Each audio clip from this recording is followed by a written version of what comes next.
Hello everyone, welcome to my channel. ఈ వీడియోలో ఉసిరికాయ పచ్చడిని ఎలా తయారు చేయాలో చేసి చూపిస్తున్నాను. ఇక్కడ మీరు చేస్తుంది ఉసిరికాయ పచ్చడేనండి. దోసకాయ చట్నీ అయితే అస్సలు కాదు. ఇలా కూడా చేయొచ్చు అని నాకు ఈ మధ్య తెలిసింది. ఒకసారి నేను కూడా చేస్తే పోలా అని చెప్పి ట్రై చేశాను. దానికోసం కొన్ని ఉసిరికాయలను తీసుకొని కట్ చేసి పక్కన పెట్టుకున్నాను.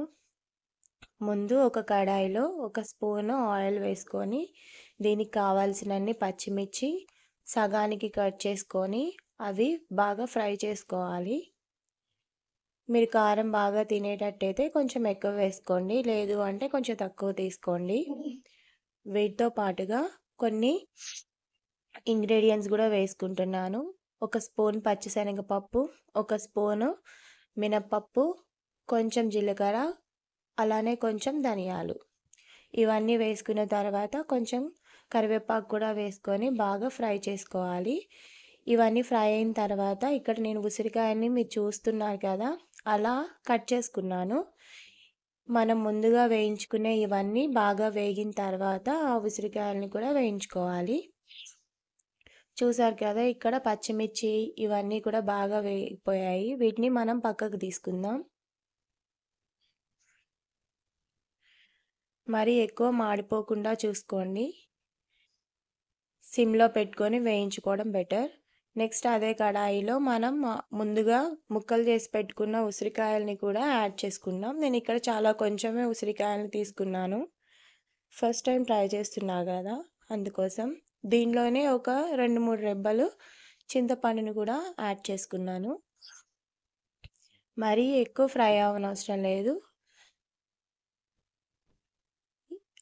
ఫ్రై అయిన తర్వాత ముందు మనం వేయించుకున్న పచ్చిమిర్చిని గ్రైండ్ చేసుకున్నాను.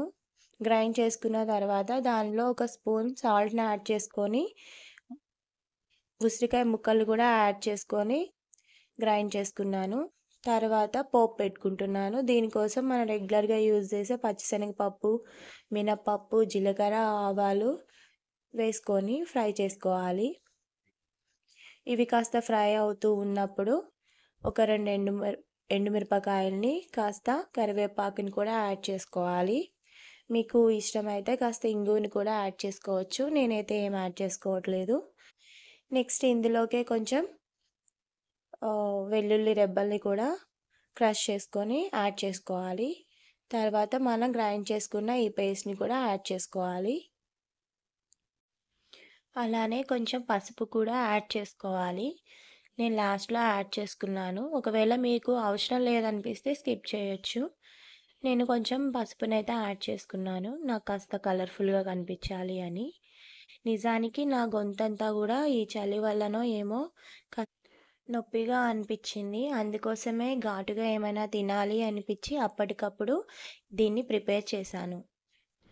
ఈ చట్నీతోటి తిన్న తర్వాత నా గొంతు నిజంగానే సెట్ అయిందండి. నొప్పంతా తగ్గిపోయింది. కాబట్టి మీరు కూడా ట్రై చేయండి. ఈ వీడియో నచ్చిందా? నచ్చితే తప్పకుండా సబ్స్క్రైబ్ చేసుకొని లైక్ చేయండి. Thank you for watching.